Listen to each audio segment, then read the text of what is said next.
Hi good morning. അപ്പോൾ നമ്മൾ എല്ലാ വീട്ടമ്മമാർക്കും എന്നും തലവേദന പിടിച്ചൊരു കാര്യമാണ് നമ്മുടെ രാവിലെ ബ്രേക്ക്ഫാസ്റ്റിന് ഇഡ്ഡലിയും ദോശയൊക്കെ ആണെങ്കിൽ ഇന്നെന്ത് ചട്നി ഉണ്ടാക്കും എന്നുള്ളതല്ലേ. നമ്മൾ ഓരോ ദിവസവും തേങ്ങ ചട്നി, തക്കാളി ചട്നി, അല്ലെങ്കിൽ മുളക് ചട്നി, അങ്ങനെ പല പല ചട്നികളും പല രീതിയിൽ ഉണ്ടാക്കാറുണ്ട്.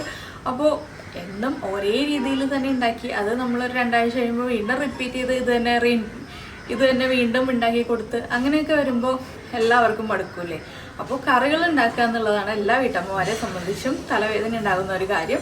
ഇന്ന് ഞാനിപ്പോൾ നിങ്ങൾക്ക് അതിനൊരു പരിഹാരമായിട്ടാണ് വന്നിട്ടുള്ളത്. നമ്മുടെ തക്കാളി ചട്നി തന്നെ സാധാരണ ഉണ്ടാക്കുന്ന രീതിയിൽ നിന്ന് കുറച്ച് വ്യത്യസ്തമായ ഇൻഗ്രീഡിയൻസ് ഒക്കെ നമ്മൾ തക്കാളി ചട്നിയിൽ ചേർക്കുന്ന ഇൻഗ്രീഡിയൻസിനേക്കാൾ കുറച്ചുകൂടി വേറെ കാര്യങ്ങളൊക്കെ ചേർത്തിട്ട് ഒരു അടിപൊളി തക്കാളി ചട്നി. അപ്പോൾ ഇത് നിങ്ങളിപ്പോൾ ഈ ഒരു തക്കാളി ചട്നി ഉണ്ടാക്കിയിട്ട് ദോശയോ ഇഡ്ഡലിയൊക്കെ ഉണ്ടാക്കി കഴിച്ചിട്ട് കമൻസൊക്കെ പറയുക. ഇതിൻ്റെ പുറകെ ഞാൻ വേറൊരു ചട്നിയും കൂടെ കൊണ്ടുവരുന്നുണ്ട്.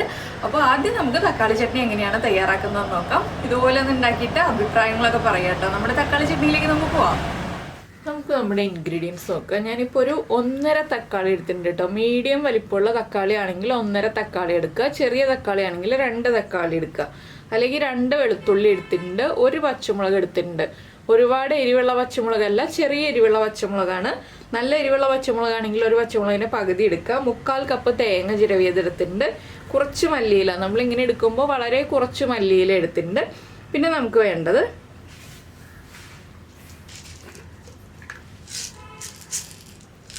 ഒരു 1/2 ടീസ്പൂൺ കുരുമുളകും കൂടി ഞാൻ ഈ തേങ്ങയുടെ കൂടെ വെച്ചിട്ടുണ്ട്.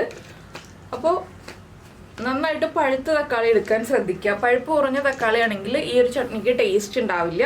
അപ്പോൾ നമുക്ക് ആദ്യം മിക്സിയുടെ ജാറിലേക്ക് ഈ ഒരു എല്ലാ ഇൻഗ്രീഡിയൻസും ഒരുമിച്ച് തന്നെ ചേർക്കാം. പിന്നെ നിങ്ങൾക്ക് ഉള്ളി ചേർക്കണം എന്നുണ്ടെങ്കിൽ ചേർക്കാം കേട്ടോ. ഞാനിപ്പോൾ ഉള്ളി ചേർക്കാതെയാണ് ഈ ഒരു ചട്നി ചെയ്യുന്നത്. നമ്മൾ എടുത്തു വെച്ചിരിക്കുന്ന വെളുത്തുള്ളി, പച്ചമുളക്, മല്ലിയില, അതുപോലെ തന്നെ തേങ്ങ ചിരവിയതും കുരുമുളകും, നമ്മുടെ തക്കാളി കട്ട് ചെയ്തതും. തക്കാളി ഒന്ന് കട്ട് ചെയ്തിട്ട് ചേർക്കാം കേട്ടോ. ചെറുതായിട്ടൊന്നും കട്ട് ചെയ്യണമെന്നില്ല, നമുക്ക് അരച്ചെടുക്കാനല്ലേ. അപ്പോൾ ഏത് വലിപ്പത്തിൽ വേണമെങ്കിലും കട്ട് ചെയ്യാം. ഇനി ഇതിലേക്ക് നമ്മുടെ ചട്നിക്ക് ആവശ്യമായ ഉപ്പും കൂടി ചേർത്ത് കൊടുക്കാം. ആവശ്യത്തിന് ഉപ്പ്. ഇത്രയും ചേർത്തിട്ട് ഫൈൻ പേസ്റ്റ് ആയിട്ട് അരയ്ക്കരുത്, ചെറിയ തരിതരിപ്പോടുകൂടി അരച്ചെടുക്കുക. ഞാനപ്പോൾ കുറച്ച് വെള്ളത്തോടു കൂടിയാണ് അരച്ചെടുക്കുന്നത്. എന്താണെന്ന് വെച്ചാൽ ചെറിയൊരു ഗ്രേവി ടൈപ്പിലാണ് ഞാൻ ചെയ്യുന്നത്. നല്ല കട്ടി ചമ്മന്തിയായിട്ട് വേണമെന്നുണ്ടെങ്കിൽ നിങ്ങൾ അധികം വെള്ളം ചേർക്കണ്ട കേട്ടോ. ഞാനിപ്പോൾ കുറച്ച് ലൂസ് ആയിട്ടുള്ളൊരു ഗ്രേവി ആയിട്ടാണ് ചെയ്യുന്നത്. അപ്പോൾ നമുക്കിനി ഇതൊന്ന് അരച്ചെടുക്കാം. നമ്മുടെ ചമ്മന്തി അല്ലെങ്കിൽ ചട്നി ഇതുപോലെ അരച്ചെടുത്തിട്ടുണ്ട്. ഞാനിപ്പോൾ തരിതരിപ്പായിട്ടാണ് അരച്ചെടുത്തിട്ടുള്ളത്, ഫൈൻ പേസ്റ്റ് ആയിട്ടല്ല. ഇനി നമുക്കിത് വറവിട്ടെടുക്കാം. വറവിട്ടെടുക്കുന്നതിന് പകരം കുറച്ച് വെളിച്ചെണ്ണ മാത്രം ഒഴിച്ചിട്ട് എടുക്കാം കേട്ടോ. പക്ഷെ അതിനേക്കാൾ ടേസ്റ്റ് ഒന്ന് വറവിട്ട് ഒന്ന് ചൂടാക്കി എടുക്കുന്നതാണ്. എന്താണെന്ന് വെച്ചാൽ ആ വെളുത്തുള്ളിയുടെയൊക്കെ ആ റോ ടേസ്റ്റ് മാറണം എന്നുണ്ടെങ്കിൽ ഒന്ന് ചൂടാക്കി എടുക്കണം. അപ്പോൾ നമുക്കൊന്ന് ചൂടാക്കി എടുക്കാം. അപ്പോൾ നമ്മളൊരു പാൻ വെച്ചിട്ട് പാനിലേക്ക് ഇത് കണ്ടോ, ഒരു 1.5 ടീസ്പൂൺ വെളിച്ചെണ്ണ ഞാൻ ചേർത്തിട്ടുണ്ട്. വെളിച്ചെണ്ണ ഒന്ന് ചൂടായി വരുമ്പോൾ ഇതിലേക്ക് നമുക്ക് 1/2 ടീസ്പൂൺ കടുക് ചേർത്ത് കൊടുക്കാം. കടുകൊന്ന് പൊട്ടി തുടങ്ങട്ടെ. കടുക് പൊട്ടിക്കൊണ്ടിരിക്കുമ്പോൾ തന്നെ ഞാൻ ഇതിലേക്ക് ഇനി ചേർക്കുന്നത് കുറച്ച് ഉഴുന്നാണ്. ഉഴുന്ന് ബോളാവാം, ഉഴുന്ന് പരിപ്പാവാം, രണ്ടായാലും കുഴപ്പമില്ല. 1/2 ടീസ്പൂൺ തന്നെ ചേർക്കാം. ഈ ഉഴുന്നിൻ്റെ കളറും ഒന്ന് മാറി വരണം. ചെറുതായിട്ടൊന്ന് ഉഴുന്നിൻ്റെ കളറ് മാറി വരുമ്പോൾ തന്നെ നമുക്കിതിലേക്ക് ഒരു 2 വറ്റൽമുളക് ചേർത്ത് കൊടുക്കാം. അതുപോലെ തന്നെ ഒരു തണ്ട് കറിവേപ്പില.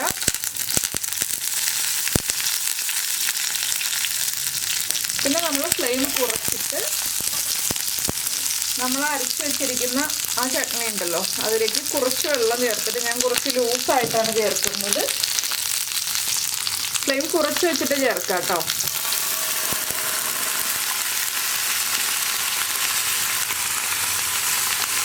കുറച്ചുകൂടി വെള്ളം ചേർക്കാം നമുക്ക്.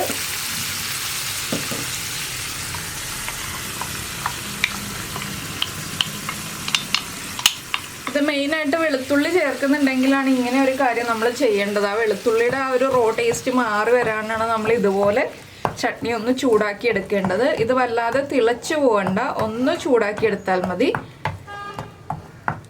പിന്നെ ഒന്ന് നന്നായിട്ട് ഇളക്കി കൊടുത്തുകൊണ്ടിരിക്കുക. ഉപ്പ് കുറവാണെങ്കിൽ ഉപ്പ് ചേർത്ത് കൊടുക്കുക. അപ്പോൾ നമുക്കിത് ഇഡ്ഡലിയുടെയും ദോശയുടെയും ഒക്കെ കൂടെ കഴിക്കാൻ പറ്റുന്ന നല്ല എളുപ്പത്തിൽ ഉണ്ടാക്കാൻ പറ്റുന്ന ഒരു ചട്നിയാണ് കേട്ടോ. അപ്പോൾ നിങ്ങൾ ഇതുപോലെ തക്കാളിയും തേങ്ങയും ഒക്കെ ചേർത്ത് ചട്നി ഉണ്ടാക്കി നോക്കിയിട്ടില്ല എന്നുണ്ടെങ്കിൽ ഉറപ്പായിട്ടും ട്രൈ ചെയ്യും. നല്ല ടേസ്റ്റാണ്. അപ്പോൾ പുളി കൂടുതലാണെങ്കിൽ, തക്കാളിക്ക് പുളി കൂടുതലാണെങ്കിൽ മാത്രം ഒരു പിഞ്ച് പഞ്ചസാര ചേർത്ത് കൊടുക്കാം. ഇല്ലെങ്കിൽ പഞ്ചസാരയുടെ ആവശ്യമില്ല. എല്ലാ റെസിപ്പീസിലും പഞ്ചസാര നമ്മൾ ചേർക്കേണ്ട ആവശ്യമില്ല. ഇനിയിപ്പോൾ ഇത് നന്നായിട്ടൊന്ന് ആവി വന്നു കഴിയുമ്പോൾ നമുക്ക് ഫ്ലെയിം ഓഫ് ചെയ്യാം. തിളയ്ക്കാതെ ശ്രദ്ധിക്കുക. ആ വെളുത്തുള്ളിയുടെ ആ ഒരു റോ ടേസ്റ്റ് ഒന്ന് മാറണം, അത്രയേ ഉള്ളൂ.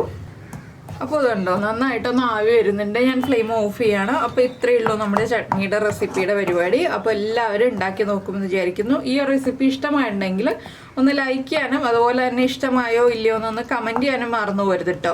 അപ്പോൾ തക്കാളി ഇഷ്ടമുള്ള എല്ലാവർക്കും, ആ ഒരു ചെറിയ പുളിപ്പോട് കൂടിയിട്ടുള്ള ചമ്മന്തി ഇഷ്ടമുള്ള അല്ലെങ്കിൽ ചട്നി ഇഷ്ടമുള്ള എല്ലാവർക്കും ഈ റെസിപ്പി ഇഷ്ടമാവുമെന്ന് വിചാരിക്കുന്നു. പിന്നെ നമ്മുടെ ചാനൽ ആദ്യമായിട്ടാണ് കാണുന്നതെങ്കിൽ നമ്മുടെ വീഡിയോ പ്രസൻറ്റ് ചെയ്യുന്ന രീതിയൊക്കെ ഇഷ്ടമായി എന്നുണ്ടെങ്കിൽ നമ്മുടെ ചാനലൊന്ന് സബ്സ്ക്രൈബ് ചെയ്ത് സപ്പോർട്ട് ചെയ്യണേ. സബ്സ്ക്രൈബ് ചെയ്യുന്നതിന് ഈ വീഡിയോയുടെ താഴെയുള്ള റെഡ് സബ്സ്ക്രൈബ് ബട്ടൺ ഒന്ന് ക്ലിക്ക് ചെയ്യുക. ആൻഡ് റൈറ്റ് സൈഡിലുള്ള ബെല്ലൈക്കണും ക്ലിക്ക് ചെയ്യുക. അപ്പോൾ ഓളെന്ന് പറഞ്ഞിട്ടൊരു ഓപ്ഷൻ കാണാം.